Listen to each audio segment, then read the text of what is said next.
사랑하는 성도 여러분, 저는 예수님 안의 힐링이라고 하는 제목으로 네 번째 메시지를 전하겠습니다.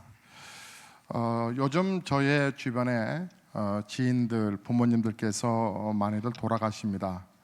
그래서 금주에도 또 장례식이 있어서 장례식장을 목사님들과 함께 가는데, 차 안에서 목사님이 어느덧 이제 제가 목회 보험 속에서 선배들보다 후배들이 더 많아졌어요.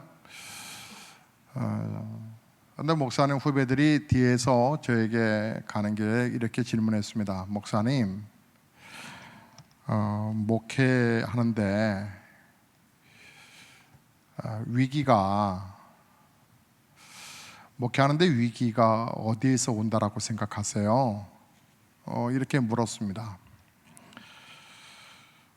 목회의 위기가 어디에서부터 오는 것일까? 근데 마침 제가 이번 주일에 설교 법원을 힐링, 회복에 관한 법원의 메시지를 준비하고 있었던 터여서 그 말을 대답하는 건 어렵지는 않았으나, 또 목사님들이 또 몰라서 질문한 것 같지는 않고요. 그래서 한 3분인가 5분인가 지난 이후에 제가 이렇게 말을 했습니다. 예수님 한 분만으로 부족한 거겠지. 우리가 목회한 부분에서 위기가 온다라고 하는 것은 예수님 한 분만으로 충분하지 않아서, 그랬더니 뒤에 있는 목사님들이 동시에 대답하기를 네? 이랬어요. 말 같지 않은 대답이라는 거죠. 왜요? 목회자가 예수님 때문에 사는데 예수님 한 분만으로 만족하지 않아서 그렇지 라고 하는 말이 의아하게 들렸나 봐요. 근데 한번 생각해 보세요.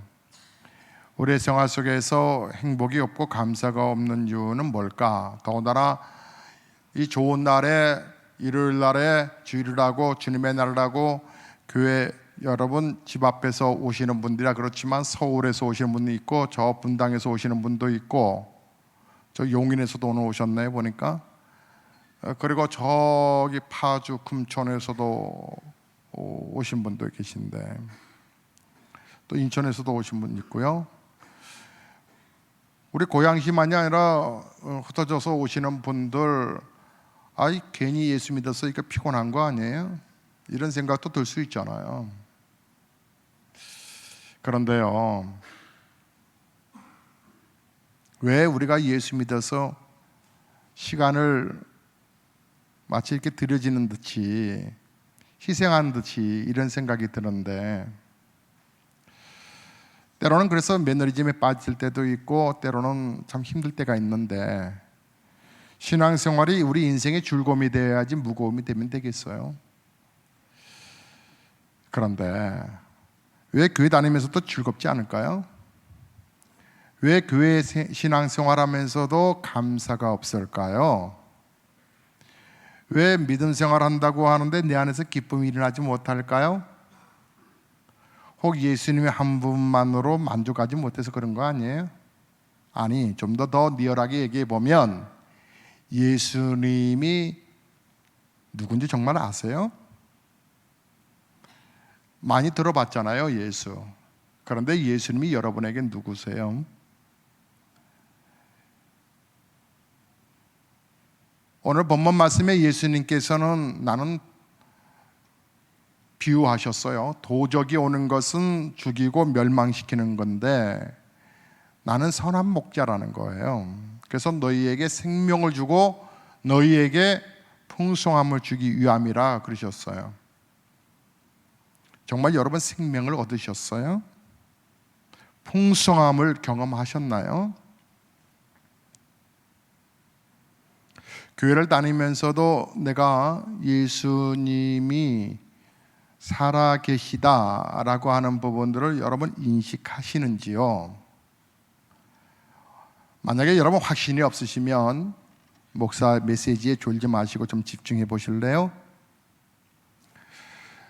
나는 요한복음 7장 35절의 말씀을 보면 나를 믿는 자는 그 배에서 생수의 강이 흘러 넘치리라 그랬어요. 넘친다 그랬다고요. 넘친다라고 하는 얘기는 뭐예요? 풍성하다는 얘기죠. 내가 너희에게 생명을 주고 너희가 나로 인해서 풍성한 삶을 누리게 하기 위함이다. 넘친다, 풍성합니다. 좀 리얼한 말씀이 좀 필요한 것 같지 않았어요? 현장감 있는 말씀이 바로 시편 제 23편을 보면 다윗이 말이죠. 지난주 메시지 기억나시나요? 사망의 음침한 골짜기를 다닐지라도 해를 두려워하지 않을 것은 사망의 음침한 골짜기가 우리에게 있단 말이에요. 그 가운데서 우리가 이겨낼 수 있다는 거예요. 왜요? 주께서 나와 함께 하심이라. 주께서 내 원수의 목전에서 내게 상을 차려주시고 내게 기름을 바르셨나니 내 잔이 넘칩니다. 자, 잔이 넘친다, 풍성하다. 내게 생명을 줘서 내가 풍성하고 누리는 삶을 살 수 있다. 이렇게 성경에는 말씀하시는데 여러분 정말 풍성하고 행복한 삶을 누리시냐는 거죠. 자, 실제적인 사람이 다윗인데 좀 리얼한 장면으로 제가 여러분을 이렇게 보여드릴게요.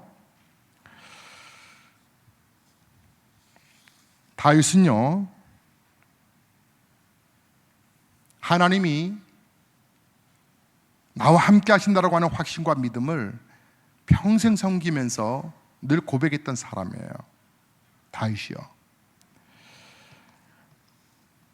평생을 하나님 섬기다 보니까 그가 경험한 것이 놀라우신 하나님의 은혜를 누리게 되더라. 그래서 내 잔이 넘치게 되더라. 이런 말을 한단 말이에요. 내게 상을 차려주시고 시편 제 23편 5절의 말씀을 보면 내게 상을 차려주시고 상을 차려준다고 하는 것이 만찬을 얘기하는 거예요. 만찬. 잔치를 베풀어 주셨다는 얘기예요. 그리고 내 머리에 기름을 바르셨으니, 여러분 고대 근동 풍습 가운데는요, 귀한 손님이 오시면 그 손님을 위해서 이렇게 손을 씻을 수 있고 발을 씻을 수 있고, 그리고 머리에 이렇게 기름을 붓는, 살짝 붓는 그런, 마치 향수보단 좀 더 더하겠지만 그렇게 머리에 붓는 그런 풍습이 있어요. 근데 다윗이 지금 하는 얘기예요. 하나님께서 내 원수의 목전에서 내게 상을 차려주시고 내 머리에 기름을 부으셨나니.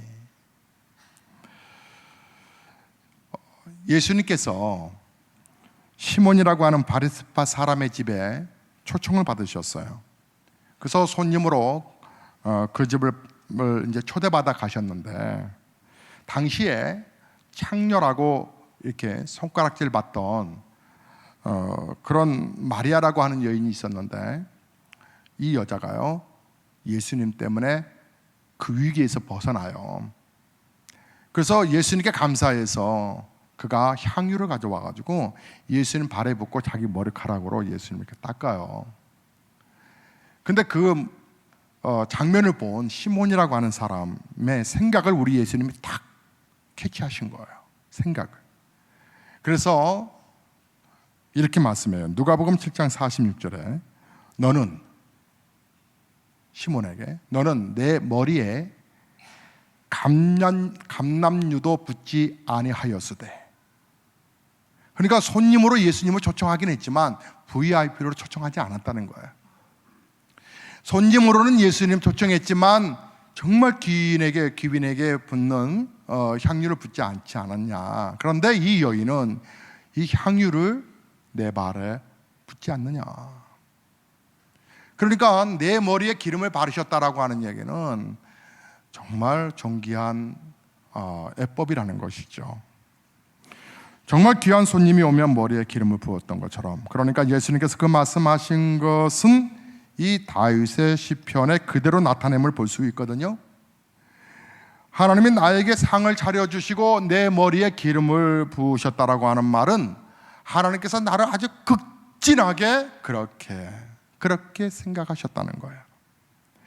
정말 잔치를 벌려주셨다고 하는 뜻이거든요. 내 잔이 넘칩니다라고 하는 것은 주인이 손님의 잔에 포도주를 이렇게 따라줄 때 한 반절 정도가 아니라 3분의 2 정도가 아니라 가득 채워줬다는 거예요. 넘치도록 말이에요. 그런데 그것이 딴 데 쳐다보다가 이렇게 넘친 게 아니고 정말 더 극진하게 섬기고 싶어서 풍성한 접대를 표현하고 있는 표현이란 말이죠. 하나님을 목자 삼고 사는 자는 하나님께서 이렇게 복을 주신다라고 하는 얘기거든요. 그런데 말이에요, 성경을 읽다가 아이러니컬한 것은 뭐냐면, 이상하다, 원수의 목전에서 내게 상을 베푸시고 라고 하는 말씀이 나와요.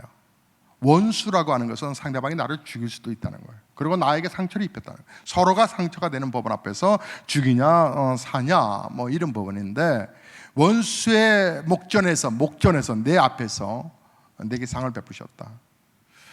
여러분이 당하는 그런 고통과 삶의 어려움들을 여러분, 그것으로 인해서 우리가 포기될 인생이 아니다, 내 안에서 얼마든지 반전이 일어날 것이다 라고 하는 의미를 두고 있는데, 여러분 한번 상상해 보세요. 전쟁을 하고 전쟁에서 승리하여 예전에는 적군의 어떤 장수나 아니면 왕을 딱 포로로 끌고 와서 무릎을 꿇게 하고 그 앞에서 연회석을 엽니다. 원수의 목전에서 상을 베풀다라고 하는 것은 왕이 최고의 장수로서 당신을 인정한다라고 하는 것이죠. 여러분, 그림이 그려지십니까? 원수의 목전에서 내게 상을 베풀어 주시고 내 머리에 기름을 부으셨으니 내 잔이 넘칩니다. 지금 다윗은 하나님이 상상할 수도 없는 축복을 그가 자기에게 부어줬다라고 하는 것을 고백하고 있습니다. 이 이야기는요, 단순한 이야기가 아니라 정말 실질적으로 있었던 이야기입니다. 사무엘상 24장 그리고 26장을 보면, 여러분, 다윗이 자신을 죽이려고 하는 사울 왕이 있었습니다. 사울 왕은 이스라엘의 초대의 왕이거든요. 그러니까 이스라엘의 3대 왕 그러면 1대는 바로 사울 왕을 둡니다. 2대 왕은 다윗을 두고요, 3대 왕은 솔로몬을 둡니다. 솔로몬 이야기를 여러분 소설이 아니라 실제적인 인물로 생각하듯 데이빗, 그러니까 다윗도 실제적인 인물이고요, 그리고 사울 왕도 실제적인 이야기입니다. 성경의 얘기는 실제적인 이야기입니다. 허상된 구상이 아닙니다. 거기에 이 사울 왕이 어느 날 백성들이 다윗은 만만이요, 사울 왕에 대한 칭송은 천천히라, 뭐 사람들이 왕에게 집중하는 것이 아니라 이 다윗에게 집중하니까 왕이 무서운 결심을 합니다. 죽이겠다는 거예요. 다윗을 죽이겠다고. 그래서 공모를 꿰맵니다. 그래서 이제 여러 시도를 해요. 그런데 그것을 미리 감지를 하고 도망을 갑니다. 어느 날인가 광야에서 막 쫓김을 당하다가 막 포위망이 점점 막 쫓아옵니다. 오니까 다윗이 어디로 숨냐면 동굴 속으로 숨습니다. 동굴에 부하들과 함께 다 숨어 있는데 이게 웬일이에요? 사울 왕이 갑자기 배가 아픈 거예요. 배가 너무 아파갖고 용변을 보겠다고 굴 속으로 들어갑니다. 그 굴은 누가 있어요? 지금 다윗하고 그의 부하들이 딱 숨어 있는 건데 아무것도 모르고 옷을 벗고 그 볼일을 봅니다. 그때 다윗의 부하가 이때입니다. 먹을 줍시다. 그때 다윗이 아무리 악한 왕이라도 하나님이 기름 부어 왕을 세웠는데 우리가 손을 대면 안 된다고. 그러자 어떻게 하나요? 그 왕이 벗어놓은 그 옷자락을 착 자릅니다. 아무 영문도 모르고 볼일을 본 사울 왕이 이제 밖으로 나가죠. 어느 정도 거리가 떨어졌습니다. 그때 여러분 성경을 보면 사무엘상 24장 11절에 이렇게 표현합니다. 근데 저는 그 다윗이 뒤에서 외치는 거예요. 근데 그 소리가, 그 외침이 말이에요, 가슴이 이렇게 애절하게 와닿더라고요. 왜냐하면 왕이여 이렇게 부른 게 아니라 첫 마디는요, 아버지라 불러요. 왜냐하면 정말 친구의 아버지였거든요. 친구가 누구냐면 요나단이라는 친구예요. 요나단은 사울 왕의 아들이에요. 사실 요나단의 친구가 빨리빨리 피해라 알려준 거예요. 그래서 이렇게 피했던 거거든요. 그래서 아버지와 같던 분이셨는데 그 아버지가 자기를 죽이는 거죠. 그러니까 그 사무엘상 24장 11절에 내 아버지여 보소서, 내 손에 있는 왕의 옷자락을 보소서. 옷을 벤 거 옷자락을 보소서. 내가 왕을 죽이지 아니하고 겉옷자락만 베었은즉 내 손에 악이나 죄가가 없는 것을 오늘 아실지니이다. 내가 왕을 죽이려 하지 않았습니다.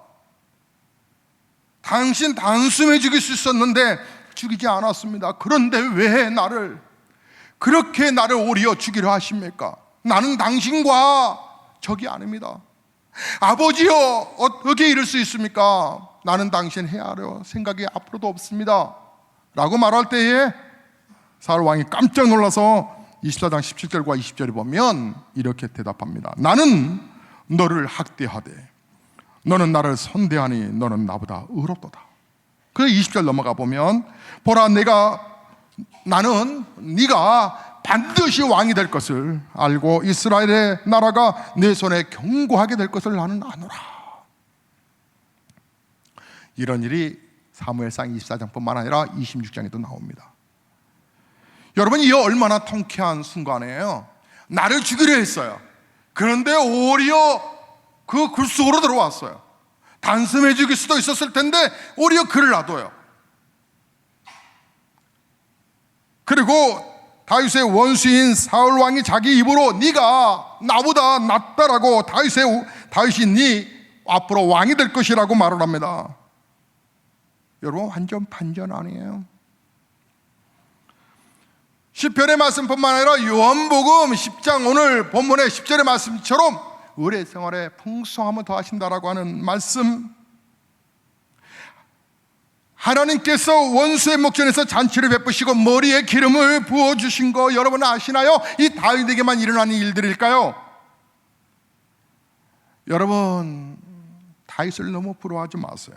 왜냐하면 5절에 나와 있는 내 잔이 넘쳐납니다. 내게 상을 베푸시고 잔치를 베푸셨습니다. 내 잔이 넘치나이다. 이것은 다윗에게만 베푸는 잔치가 아니기 때문입니다. 그것은 우리 모두가 누릴 천국 잔치이기 때문에 그렇습니다. 정말 나에게도 일어날까? 그렇습니다. 하나님은 저와 여러분을 위해서 천국 잔치를 준비해 두셨습니다. 우리는 다 다윗이 고백한 것과 같이 그런 일들을 경험하게 되거든요. 원수의 목전에서 하나님이 상을 차려주시고 내 머리에 기름을 부으셔 주시고 내 잔이 넘치는 그런 황홀한 천국 잔치를 우리가 다 약속받았단 말이죠. 예수님을 믿는 저와 여러분에게 주시는 은혜라고 생각하는데요. 오늘 본문에 내가 온 것은 양으로 생명을 얻게 한다 그러셨잖아요. 생명 곧 영생을 얘기하는 거거든요.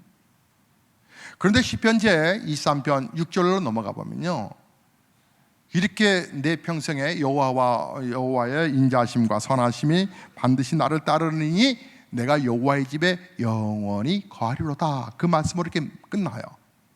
내가 여호와의 집에 영원히 거한다라고 하는 말로 끝나요. 다윗은 이 세상에서 잘 되는 것보다도 영원한 하나님 집에서 영원히 잘 사는 것을 어떻게 해요? 사모했다라고 하는 거예요. 그렇습니다. 다윗이 사울 왕을 죽이고 이스라엘 왕이 되고자 하는 유혹을 이길 수 있었던 것은 그가 하나님의 나라에서 누릴 영원한 천국 잔치를 그는 바라보고 있었기 때문이라는 것이죠. 왕이 조금 더 그 인간적인 방법으로 서두르면 왕이 좀 일찍 될 수는 있었겠지만 다윗은 그게 기쁨이 아니었다는 거예요. 왕이 목적이 아니었다는 거예요. 다윗은 생각할 때 이 시간에 내가 사울 왕을 죽이지 못함으로 해서 오히려 내가 왕이 되지 못할 뿐만 아니라 오히려 내가 죽을 수도 있다라고 하는 그런 생각이 들었을지 모르겠어요. 그런데 그럴지라도 이게 무슨 상관이 있냐? 다윗은 하나님의 집에서 영원히 하나님 앞에서 영원히 천국 그 잔치를 그는 꿈꾸고 있었다는 얘기거든요. 그래서 그는 하나님의 뜻대로 살고 싶었던 거예요. 아주 작은 거 하나라도 하나님 기뻐하지 아니하시면 스톱하자, 그런 의식이 있었던 것 같아요. 세상에서 잘 되는 것보다 하나님 나라에서 잘 되는 것이 더 행복하다라고 하는 것이죠. 이 세상에서의 성공은요, 천국 잔치에 비하면 아무것도 아니거든요. 사실 사울 왕을 살려두어서 이 세상의 왕이 되지 못한다 할지라도 다윗에게는 그것이 중요치 않았어요. 하나님 잔치에 초대받고 있었기 때문에 그래요. 이런 믿음을 가진 사람은 이 세상에 사는 생활의 삶의 철학이 좀 다르지 않을까요? 천국에 가셔야 내 잔이 넘칩니다라고 하는 것이 아니라 여기서부터 하나님을 믿기 때문에 내 잔이 넘칩니다라고 하는 고백이 여러분 안에서 시작되고 있습니까? 에녹은 하나님과 평생 하나님과 동행하다가 천당에 들어갔습니다. 에녹은 죽지 않냐고 천당에 올라간 것과 그것만 차이가 날 뿐이지, 이 세상에서 하나님과 동행하다가 천국에서 영원히 하나님과 사는 것은 모든 성도와 똑같습니다. 지금 나의 잔이 넘칩니다 라고 고백이 안 되는 사람은, 여러분, 신앙의 믿음을 다시 점검하셔야 합니다. 예수님께서는 천국 소망을 가진 사람은요, 기쁨이 충만한 삶을 산다라고 말씀하셨어요.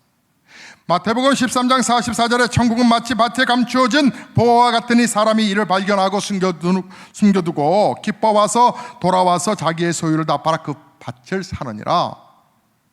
천국을 믿는다 하면서도 보화를 발견한 농부와 같이 기쁜 것은 저는요, 이전에는 잘 못 느꼈어요. 목사임에도 불구하고. 소망이 아니었던 것이었죠. 예수님을 인격적으로 만나고 예수님과 동행하면서 바로 천국 소망 때문에 기쁨이 나에게 있는 거구나.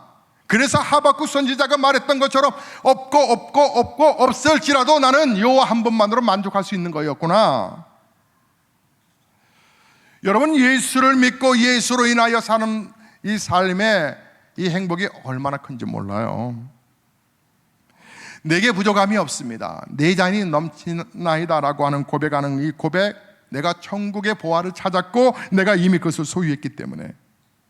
여러분, 요한복음 4장을 보면 사마리아 그 수가성에 살던 그 여자가요, 예수님을 만나고 나서 그 마을로 돌아가서 자기가 그전에는 사람 만나기 대인 기피증이 있어가지고 숨어있던 사람인데 자기가 예수님 만나고 나서 너무 좋은 거야.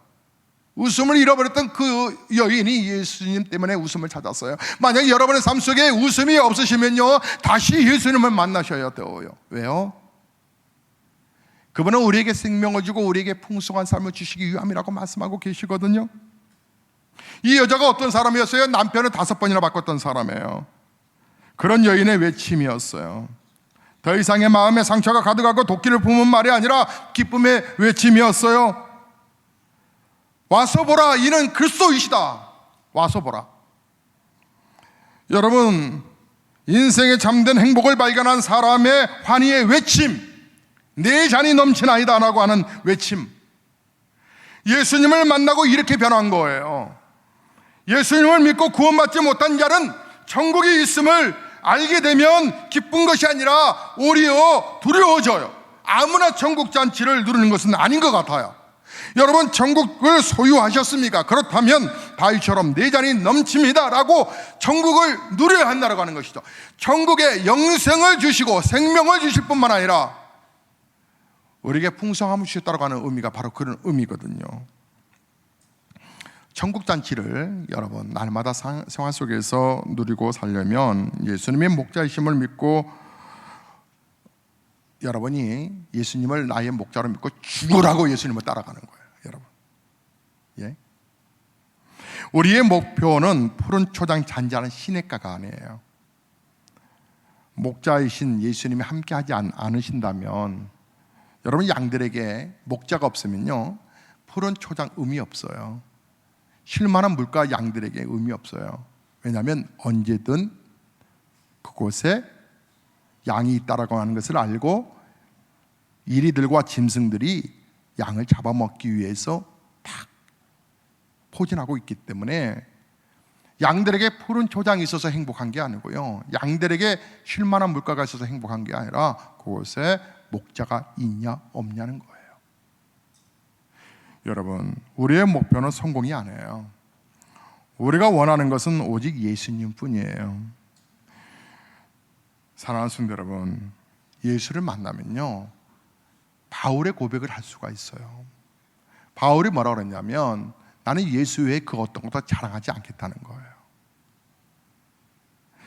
심지어는 예수님과 함께하는 삶이, 그것이 고난일지 모르지만, 그리고 그 전에 내가 갖고 있었던 것이 어떤 대단하게 명예 있는 것처럼 보이지만 그것은 나는 다 배설물과 같다, 그렇게 표현하면서 나는 내 평생에 예수의 흔적을 가졌다, 스티그마, 흔적을 가졌다라고 바울이 얘기를 해요. 주일 3부 예배 나온 사랑하는 성도 여러분,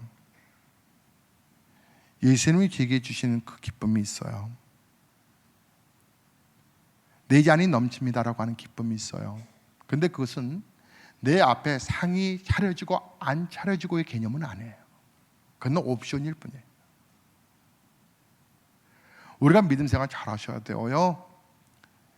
여러분, 새벽 기도회 가요, 입시생들이 시험이 끝나면 기도하는 분들이 뚝 떨어져요.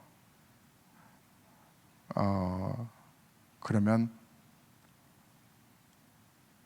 그동안의 기도는 뭐였어요? 자식을 위해서 기도한 거예요. 물론 안 하는 것보다 훨씬 낫지만, 여러분 목적성 가지고 기도하면요, 여러분 늘 시험 들어요. 왜요? 그 목적이 이루어지지 않게 되면. 그건 상관없는 거예요. 여러분 기도하는 것과 예배하는 건요, 어떤 목적성이 이루어지고 않은, 이것은 그냥 옵션일 거예요. 옵션일 뿐이에요.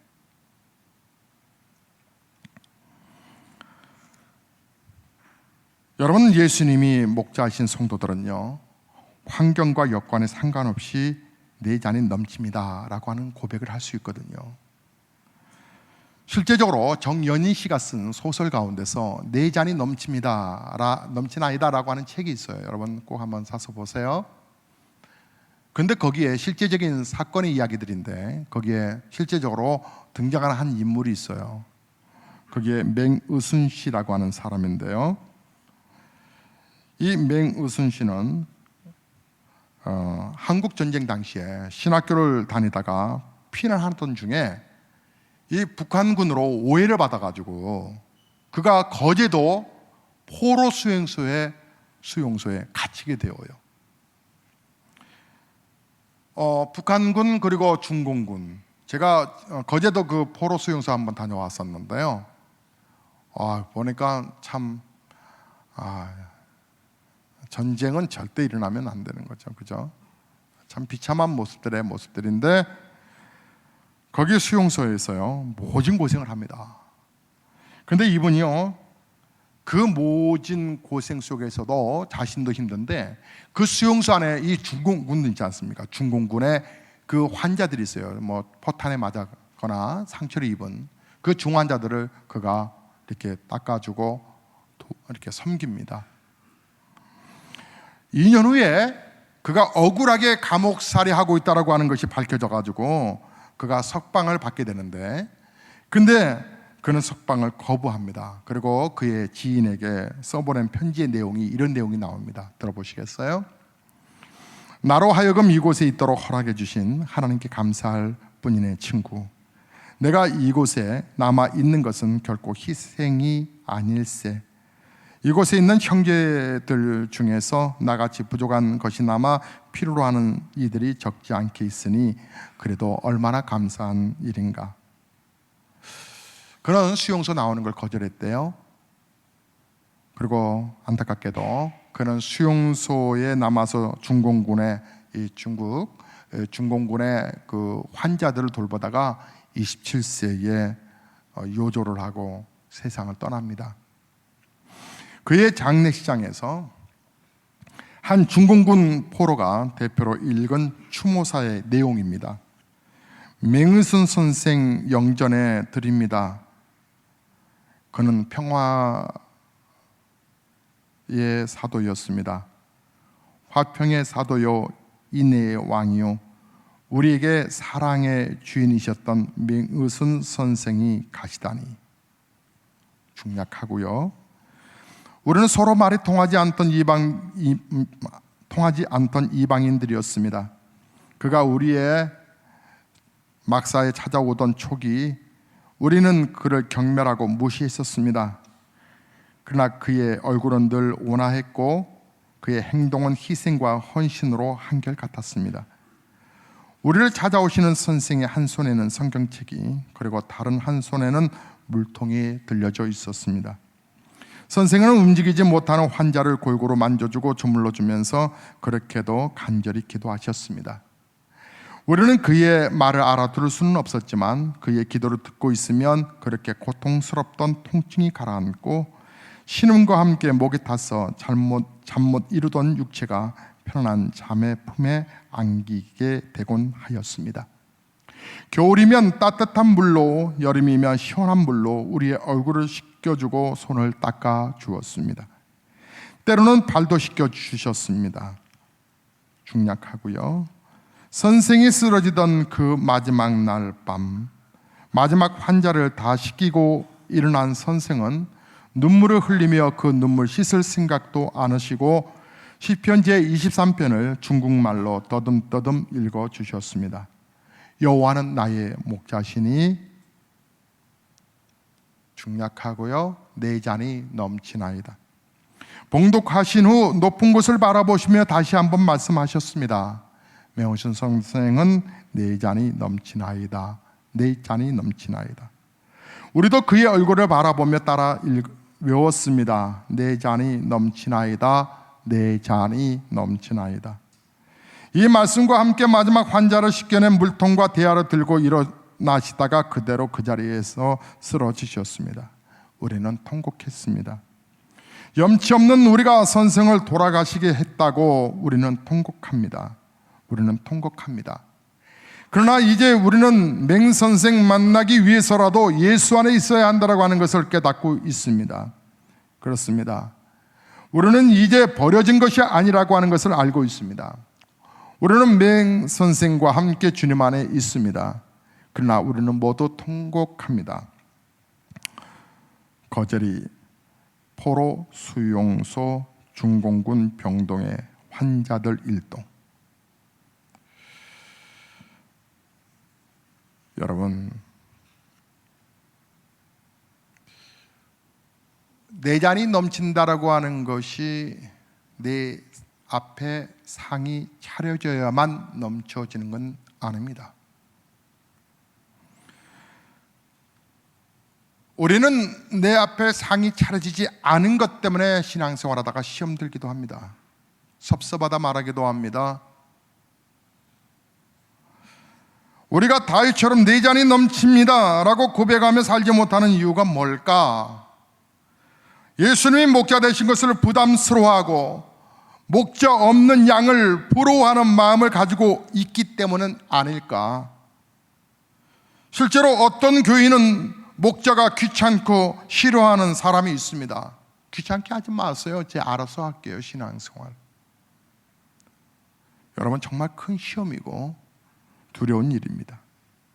마귀는 교인들의 귀에 목자가 귀찮다, 부담된다, 일요일 날 이렇게 놀러 갈 때도 많고 쉬어야 할 때도 많은데 굳이 이렇게 좋은 날 예배 드려야 되냐?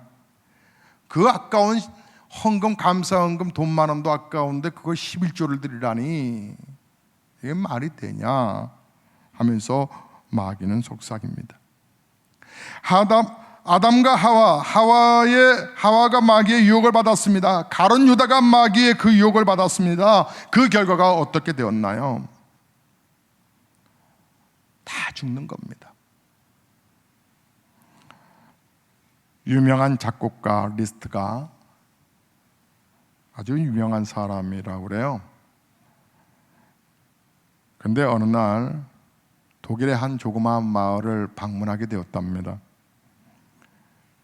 그 마을에는 어줍지 않게 피아노를 배운 한 피아니스트가 있는데 이 아가씨가 피아노 독주회를 한다는 것입니다. 그런데 이 사방에 광고 글을 써서 붙여놨는데, 그리고 신문에도 전단지도 넣었는데, 그 내용에 이 누구누구 아무개가 피아노 독주회를 갔는데 그가 정말 놀라운 실력을 갖고 있는 사람이고 그가 리스트라고 하는 사람의 제자라고 이렇게 광고를 했다는 것이죠. 리스트의 제자라면 아주 명예가 높은 거거든요. 누구누구 자기 스승을 뒀다, 그 밑에서 정말 훈련을 받았다 그러면 인정했잖아요. 누구 셰프 그 음식 알아주고. 그런 것처럼 음악가나 예술가도 누구의 사사를 받았냐가 참 중요한데요. 정말 이 리스트의 제자라면 이 사람은 확실한 음악가야 이렇게 아주 명예가 높은 것인데, 그런데 이 독주회가 하기 바로 전날, 그 독주하기 바로 전날 이 리스트가 정말 그 독일의 어느 마을을 방문한 거예요. 그런데 이 연주한다라고 하는 이 여인은 리스트를 본 적도 없어요. 그의 명성만 알지. 그런데 이 독주회를 하겠다라고 하는 이 여자가 정말 리스트가 자기 마을에 왔다는 얘기를 듣게 된 거예요. 얼마나 충격을 받았겠어요. 자기는 그 사람의 제자라고 그랬는데 죽었다는 거죠. 그래서 이 여인이요, 이 리스트가 묵고 있는 숙소를 찾아갑니다. 그리고 무릎을 꿇고 죄송하다고, 잘못했다고 회개를 했습니다. 그때 리스트가요, 뭐라는 줄 아세요? 정말 큰 실수하셨습니다. 나는 당신을 처음 본 건데 당신 내 제자라고요? 정말 큰 실수하셨네요. 그러면서 이왕 왔으니까 피아노를 한번 쳐보라고. 그러니까 이 연주자가 떨리는 마음으로 그 유명한 작곡가 앞에서 피아노를 연주를 합니다. 나름대로 연주한다니까 얼마나 노력은 했겠어요, 그죠? 그러자 리스트가 스톱, 요거는 이렇게 부드럽게 치세요, 여기는 이음줄로 이렇게 넘어가세요, 다시 한번 해보라고. 그러기를 몇 번 가르쳤습니다.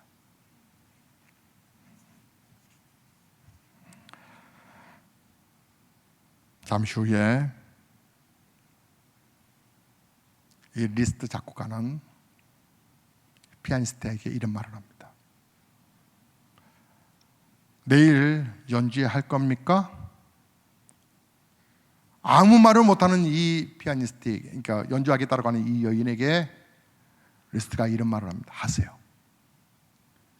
그리고 당신은 지금 내게 교육을 받지 않았습니까?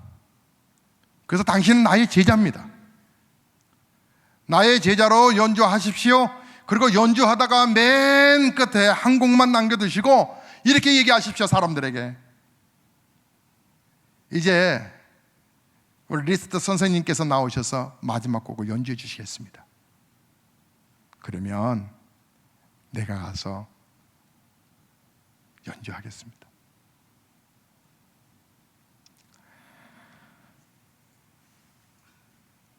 이 여인은 연주의 날 얼마나 감격 가운데 연주회를 하고 그가 고백하는 고백이 네 잔이 넘치나이다. 여러분, 저와 여러분 정말 구원받을 만한 그런 조건이 있는 성도들인가요?